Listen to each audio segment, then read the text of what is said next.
This video was made possible by CuriosityStream. Watch the extended cut of this video, listen to my podcast, or watch our upcoming original exclusively on Nebula, which you can get access to for $15 a year through the bundle deal at curiositystream.com/Wendover. There was a time, earlier in 2020, when there was no news but COVID news. There was this time when every word of every story of every front page of every paper either directly or indirectly dealt with the coronavirus. But now, many months on, that is no longer the case. The world has awoken in a way that there is more of relevance. However, in certain circles, in those most dramatically impacted, COVID is still everything. That is certainly the case in aviation. Almost nothing they do nowadays is not dictated by the ever-present backdrop of the century's first pandemic. Most of what anyone has been talking about recently, including us, has been on how this will fundamentally change the industry, on how the airline of 2029 will look markedly different than that of 2019. Today, though, in October 2020, we're nearing the one-year mark since when SARS-CoV-2 is believed to have made the jump from animal to human. With this amount of time behind us, the airline industry has already changed. The airline of October 2020 is already different than the airline of October 2019. So, to see what's happened already, we're going to look at 8 flights that, for reasons either big or small, would have been considered strange, unique, or even unimaginable just a year ago today, but now are nothing out of the ordinary. We'll start with the end for one aircraft, at least for a while. On September 25th, Qantas's VHOQI, an A380, flew from Dresden, Germany to Victorville, California, a route that is quite clearly unordinary for an airline based in Australia, but it's not the route that made this notable. VHOQI had been flown to Dresden in March for cabin refurbishment. By September, though, it became clear that not only was the refurbishment unnecessary, but that the aircraft was too. Therefore, the decision was made to put this fleet of aircraft into long-term storage, and this particular flight from Dresden would mark the last time a Qantas A380 would be airborne until at least 2023. This demonstrates that this is the soonest Qantas believes passenger demand could return to 2019 levels, when the A380 served as its flagship aircraft. However, the fact specifically that the airline would bother storing the aircraft, rather than scrapping or selling it, also marks a hint of optimism. Long-term aircraft storage is not cheap. It involves quite regular maintenance and monitoring, and so this means that Qantas does truly believe that demand will return to the levels of before, an opinion not held by all. Qantas desperately needs every dollar they can get right now, so they would only spend money on keeping their A380s if they truly believe that there was a significant need for super large aircraft in the medium-term future. Therefore, while it's plenty easy to find negative signs for the future of aviation, this flight does represent a belief that the good times will return for airlines. This next flight, meanwhile, didn't, and in some ways couldn't, exist a year ago. On October 8th, Southwest Flight 1920 flew from Phoenix, Arizona to San Jose del Cabo, Mexico. This certainly looks like a fairly normal flight, just another big city to resort town route, but the backstory behind it explains its peculiarity. Mexico is one of the few major countries that has not restricted entry to Americans, so when the US emerged from lockdown in May and June, Cabo was one of the first international destinations added back to Southwest's network. This is, without a doubt, due to the fact that it's both open to Americans and, crucially, a leisure destination. Airline demand is traditionally split into leisure and business, and these two segments have had very different stories of recovery. Leisure demand picked up quickly and sharply as soon as stay-at-home orders lifted, while business demand has barely increased at all. This is no surprise considering that, overwhelmingly, offices are still closed, conferences are still canceled, and clients are still cautious. Therefore, airlines have had to respond by removing capacity from where people travel for work and adding it to where people travel for vacation, such as Cabo. Right now, there's a huge amount of capacity being dumped into the Florida and Mexico markets. For example, in the coming winter, there are 24 flights a week scheduled between New York and Cabo versus just 2 a week last winter. Some leisure destinations have not only recovered faster, but have come out ahead versus how they were before. This is certainly the case with Cabo, and the October 8th flight from Phoenix represented the first of many, with Southwest adding this city pair to their network. Overall, leisure is winning, business is losing, and therefore airlines that have historically been more leisure-oriented, like Southwest, have fared far better than their more business-oriented competitors.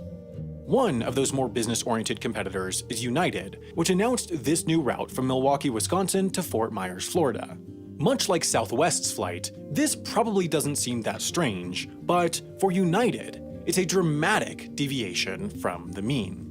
You see, like most legacy carriers, United has traditionally been a strict follower of the hub-and-spoke school of network planning. Every single flight they fly, with a very limited exception, either originates or terminates in DC, Newark, Chicago, Houston, Denver, Los Angeles, San Francisco, or Guam, their hub airports.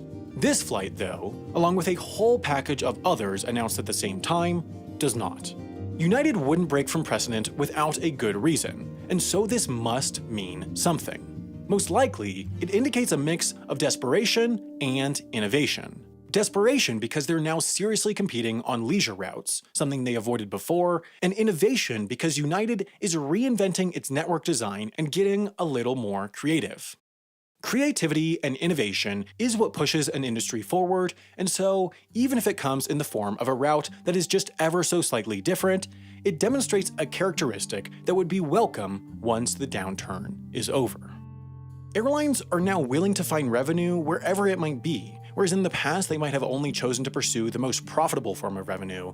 So this flight, UA2861, from Guam to Singapore on a 787, is another that could never have existed a year ago. Now, Guam is a United hub, but it's never had flights to Singapore, definitely never had these on a 787, and absolutely never operated them without passengers, and yet now, 4 times a week, they are. With the current lack in long-haul flights, which traditionally carry freight in their belly holds, global cargo capacity is down, meaning prices are up, meaning airplanes can reliably turn a slight profit flying passenger airplanes without passengers. In a matter of months, United has turned its Guam hub essentially into a mini cargo hub, with regular flights stopping over from the US going on to Asian destinations. Beyond this, globally, United now operates hundreds of cargo-only flights per week, even though 1 year ago, it didn't operate a single one. Whether it'll turn Guam into a major passenger hub for the US to Asia market is an unanswerable question right now, but at the very least, this further demonstrates how airlines will truly take any revenue they can get, even if it involves turning into a cargo airline in a matter of months. Revenue is, of course, half of the equation for profitability, but the other part is, of course, costs. Therefore, for weathering this crisis, airlines need to get as much revenue as possible while also minimizing cost. This American Airlines flight from Eagle County Airport to Aspen was not about bringing in revenue, but rather about reducing costs. You see, only 29 miles or 46 kilometers separate these two airports, meaning nobody's really looking to fly between them. However, this flight was part of an overall flight that went from Dallas to Eagle County to Aspen to Montrose and back to Dallas, meaning a passenger going to Montrose would have to sit through at least 2 stops. Now, a passenger is much more likely to take a 1-stop itinerary than a 2, so in a time when American Airlines is fighting for every customer it can get, why would it fly such a clearly uncompetitive itinerary? Well, the reason is that American didn't really care how many people took this flight because it was always going to be very close to none. They couldn't, however, just cancel it because airlines in the US received a package of financial aid from the government in exchange for, among other things, agreeing to continue serving every airport they did previously. American had previously served these 3 airports, which primarily act as entry points for tourist towns, each of which implemented restrictions preventing visitors during their stay-at-home periods. This meant demand for traveling to these places was essentially zero. In the case of Aspen in May, for example, just 7% of American seats were filled. Therefore, instead of operating 3 different empty flights, they rather operated just one that stopped at each of the 3 airports, thereby creating that 29-mile flight, which was, at the time, the shortest commercial flight in America. Until the CARES Act expired on October 1st, American and other airlines found ways to both stay loyal to their new masters in the government while also minimizing costs to the lowest level. But back on the revenue side, on September 25th, Qantas operated QF1570 from Canberra to Gold Coast Airport in Australia. Exactly 1 week earlier, on September 18th, Queensland, the state that the Gold Coast is in, announced that it was opening its borders to the Australian Capital Territory, the territory that Canberra is in. That very same day, Qantas announced that it would start a new route between these two airports 1 week later. Now, normally, when airlines announce new routes, they do so months or even years in advance. For example, when Qantas announced a new route from Brisbane to Chicago, originally slated to start in April 2020 but now pushed back, they did so in July 2019, a full 8 months in advance.